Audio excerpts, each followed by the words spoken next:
So, welcome to episode number 3 for the Gray Devils video podcast, A Touch of Gray. Today, our guest is Devon Sherwood. He is from the class of 2009 at Duke University and enjoyed a 2010 year at Duke, which ended up being pretty special with the granting of an extra year of eligibility by the NCAA, special because they won their first national championship during that time. So hats off to Devon and the 2010 team for really placing us on the map. Devon was a goalie while he was at Duke. He was a member of not only the first national championship team, but also a 3-time ACC tournament championship team.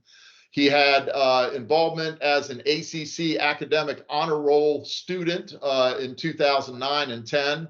He played under both coaches Pressler and Danowski. And this is really cool factoid about Devon. He and his father both attended Duke.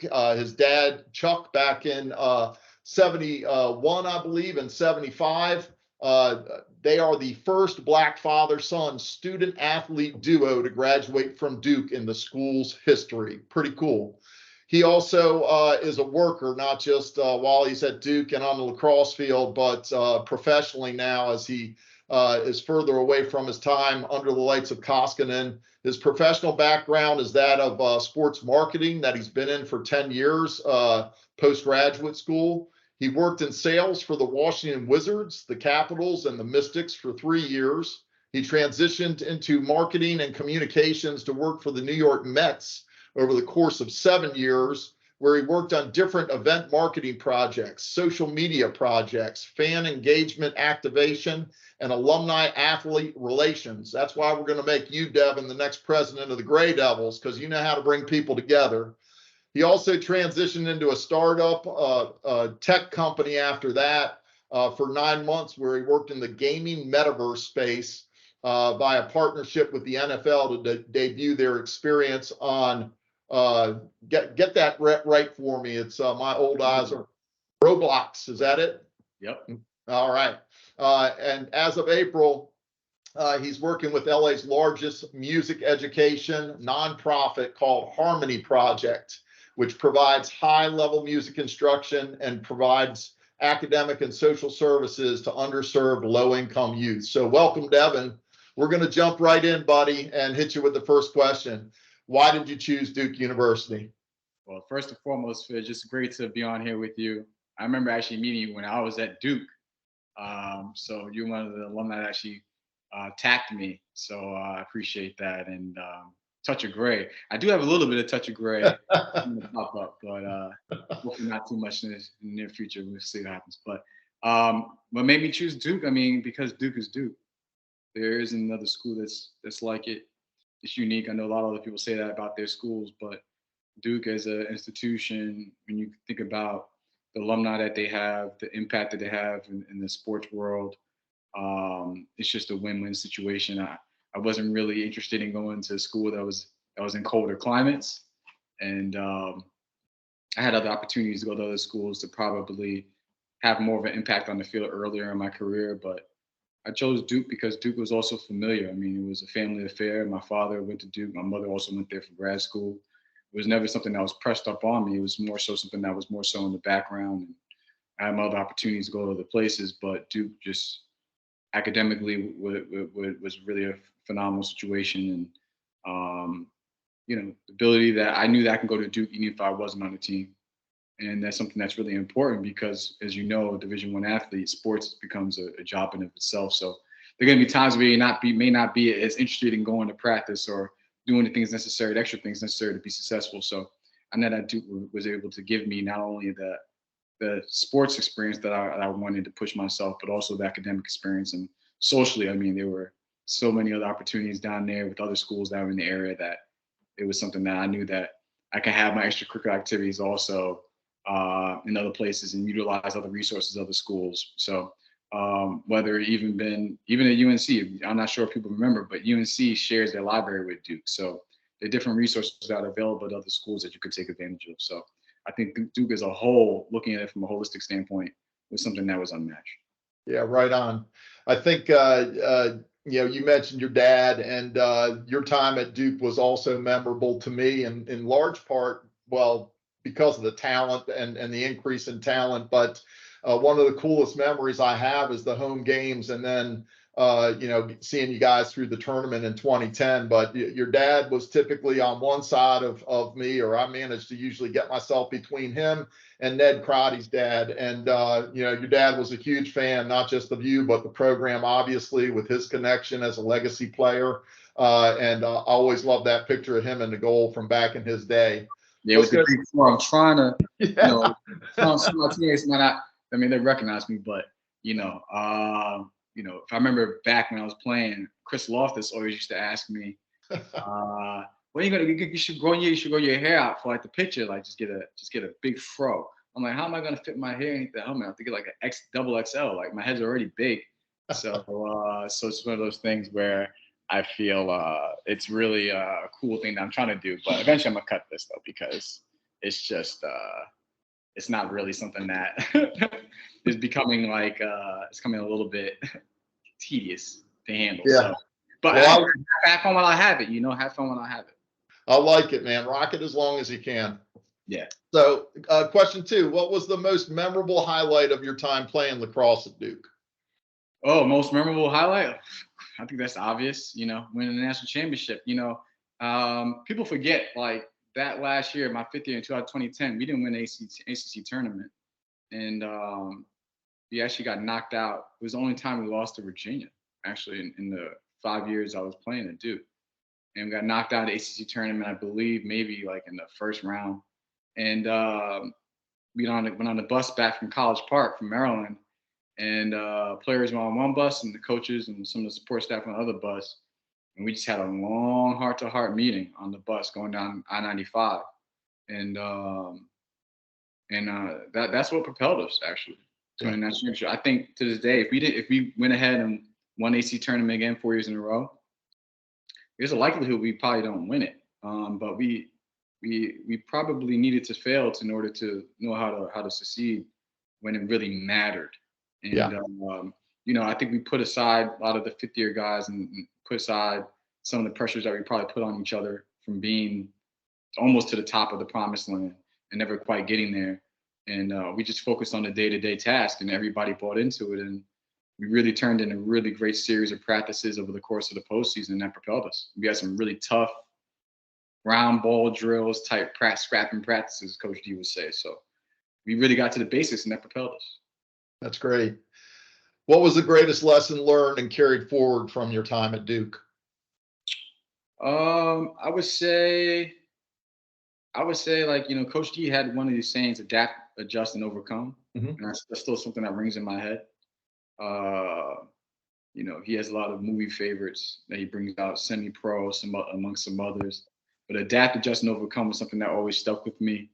All of us are going to go through our ups and downs in our lives, but if we can adapt and then adjust, is how we react to what's coming at our way, and we decide on how we want to move forward and approach it. So approach whatever the task is. So that's what stood out to me. I mean, even look back from my freshman year with Coach P. We all had to adapt and adjust, albeit that wasn't represented on the field, but it certainly was represented in the classroom and how we conducted ourselves on campus and off campus. And there won't be many times in other people's lives, particularly as a college kid, where you have to deal with something like that. So I think, even what Coach D rang true is what, we did with Coach P in the fall situation in terms of having to adapt, having to adjust. We can't control what's happening right now in the media, but we can control us showing up to the classroom, continuing to be excellent students, and to just handle what the task was at hand. So I think adapt, adjust, and overcome is something that always stinks and rings in my head. You hear a lot about student athletes talking about time management, but I think in adapting, adjusting to your situation and your environment is something that you can always continue to tap into when you go into your own career and profession. Yeah. So the next question has to do with a lot that I said in the setup of your introduction. I mean, as you and I were talking earlier today, I said, wow, 10 years, you got a lot of diverse experience that, probably has and will continue to serve you very well, as opposed to just being siloed in one thing through that time. But The question is, what did the years after graduating from Duke hold for you, and how have you applied your Duke experience to that? Yeah, I mean, it's not as cookie cutter after you get off of campus in Durham. You know, life can be gray in terms of it's not necessarily something that's cookie cutter and that okay, if I do this, then B will happen. Um, More often than not, I got into sports thankfully by one of my teammates, Brandon Allen's father, Mhm. Mr. Allen, who had a connection in the DC sports world. And I was doing an internship my last year in Durham. I was in grad school. My eligibility ran out, and he asked me, "Hey, what are you looking to do?" And I told him wanted to get into the sports marketing profession. You have a lot longer career behind the camera as opposed to in front of the camera. So that's how I got connected with Monumental Sports Entertainment in DC. So otherwise, other than that, I probably wouldn't have had that opportunity. So right there, Duke already had a significant impact in my career profession within 6 months of me leaving campus. And I would say, in terms of like the transitions, it was just more so about development, skill development, and what I wanted to kind of do. I'm not the kind of person that knows like 10 years out, I don't want to do this. I'm not that person. I wish I was, but I'm not. But I do know that I need to acquire different skill sets in my utility belt as a Batman fan in order to make myself versatile. You want to be versatile. So for me, that's important how I navigate my career. Now, of course, I always want to do something impactful. So that's why I found myself now in a nonprofit space, working with kids that kind of look like kids that I grew up around, like in terms of like their working class or low income neighborhoods, Yeah. because those are people that need those resources. Yeah, great. Let's talk about your Duke buddies for a second. Why are your Duke lacrosse teammates, as well as alumni lacrosse connections, important to you? And how do you maintain the bonds that you have with guys? I'll take it backwards. So maintain the bonds because you've gone through the ups and downs. So every season's a different team. There might be 7 or 8 guys in the team that add their own dynamic to it. It's never same team's never it's never the same the next year. So I remember the bus rides and the jokes. I remember the Jason Orlando jokes. I remember the going out and socializing. I remember talks in the training room over strategy. Like these are things that you just remember. So you do your best to stay in touch. Obviously, people move on with their lives. They have important jobs, busy jobs, develop families. But you tap in, and people like you and others that have dedicated themselves in order to keep us connected help with that. And but that bond is never shut off. It's I cannot talk to someone for like 2 years. If I get a text message from them, I get a phone call from them, pick up like that. And that's when you know you have something that's genuine. That's when you have something that's real. And I just think that you forge those bonds early. You forge those bonds through the sprints, through the track days on Tuesdays that Coach P used to have, the early 6 a.m. practices that Coach D has. I'm sure everybody loves. It's things like that. Because when it's all said and done, no matter where you came from or no matter what your background is, no matter how many minutes you play, there's a respect level there. And those people, like those are always my boys. Even people that played after me, I've been able to stay in touch with them and be able to be an advocate or lend an ear if they have a question.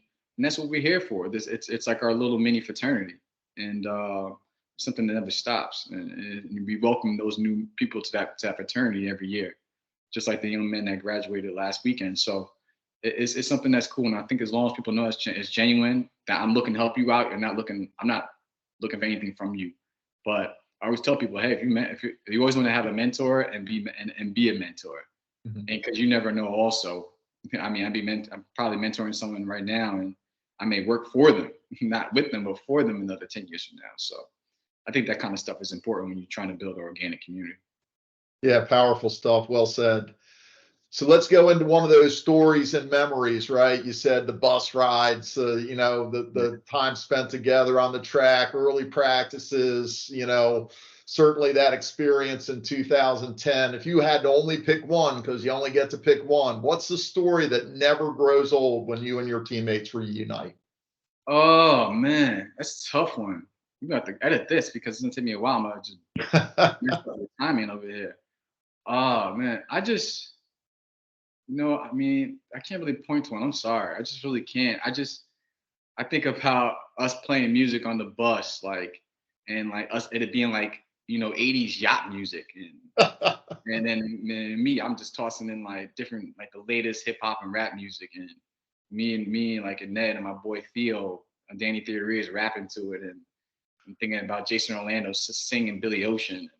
It's just things like that. It's not. Coach G said it well. He said it's not. You're not gonna remember you're not gonna remember the scores of some games. You're gonna remember like those other moments. I remember as a freshman, I was a freshman walk on, and then getting the aux cord from your iPod to the speakers is important. That's an important job. And I don't know, I got entrusted with it, because I was always heavy into the different music.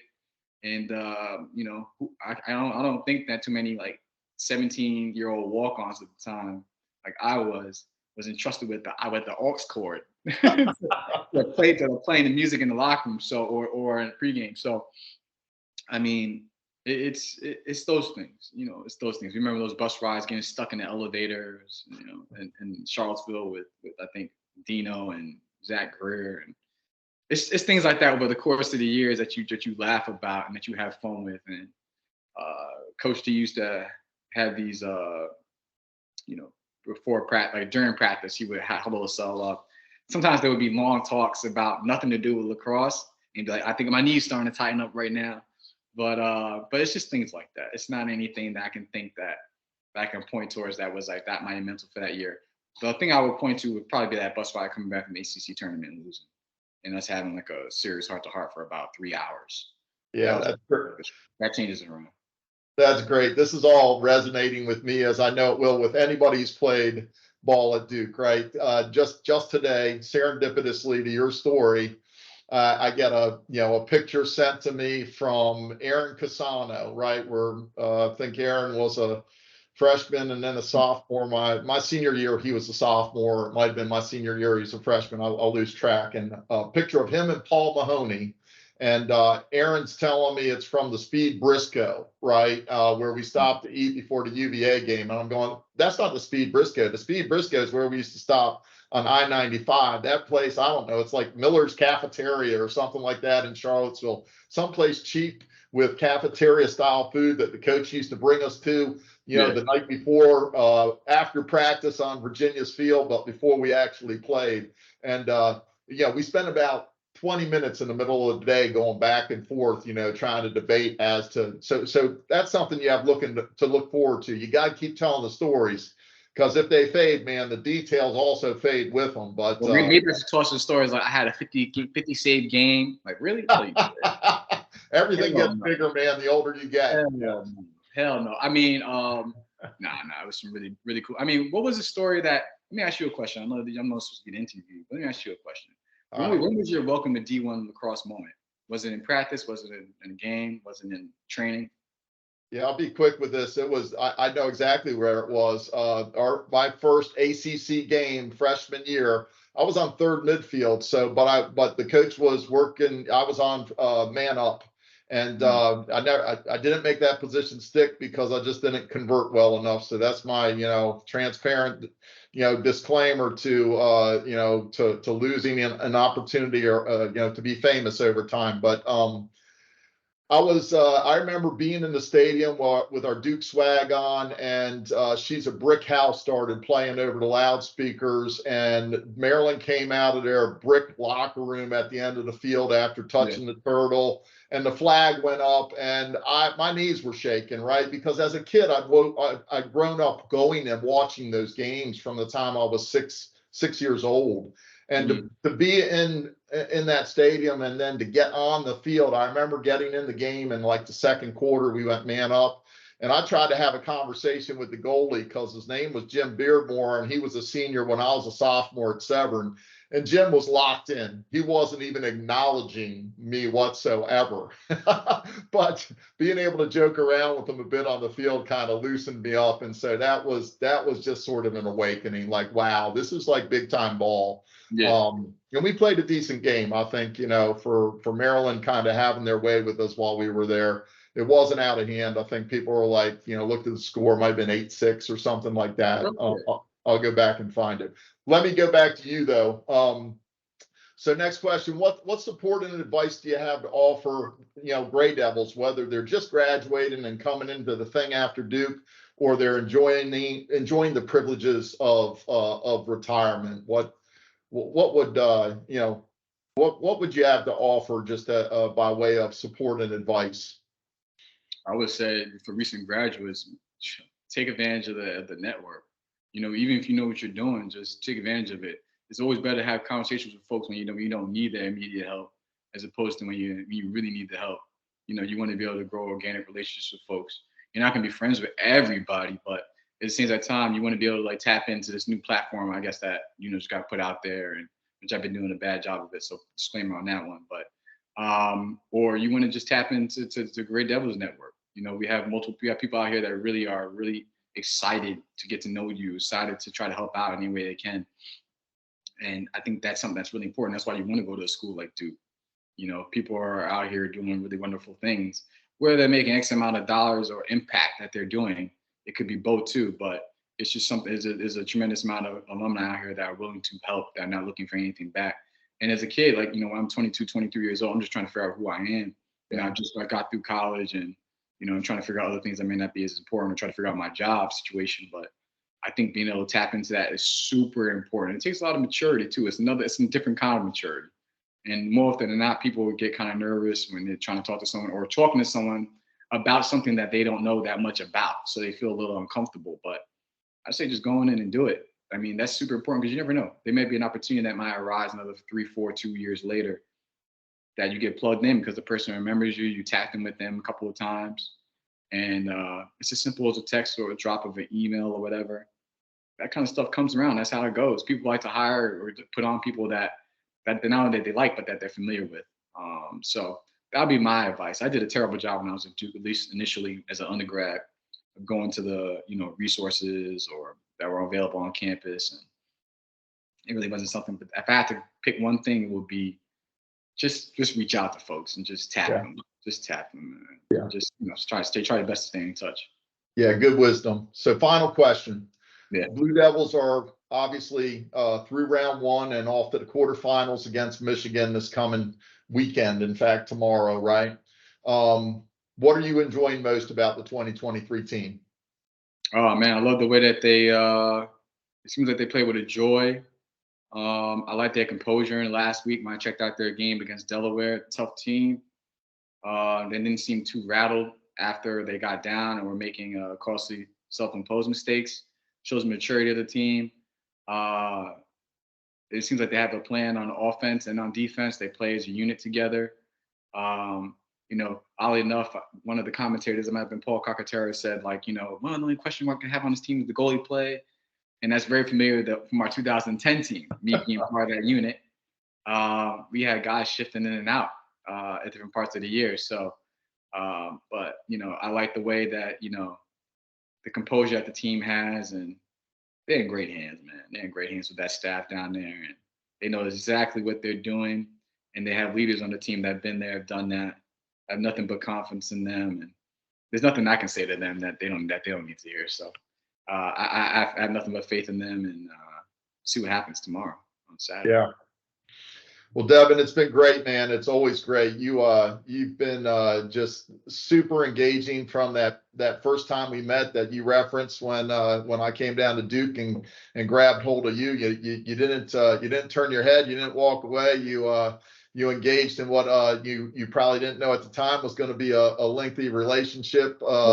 And after a lengthy conversation, but you have done nothing but add value to the efforts of the Gray Devils and the extended alumni, and you've always answered the call to help other guys when whether it's been sports marketing interest or just a connection where I know that you're the guy. If you don't have the answers for them, you're going to be able to find a connection for them, and I really appreciate that about you, and I appreciate you taking the time to do this, buddy. Oh, no doubt, Fish. Thank you for thinking of me, and shout out to all my former teammates. Hope you guys drive the engagement on this. I will be looking at the play time now. Sounds good, buddy. Take care. All right, now.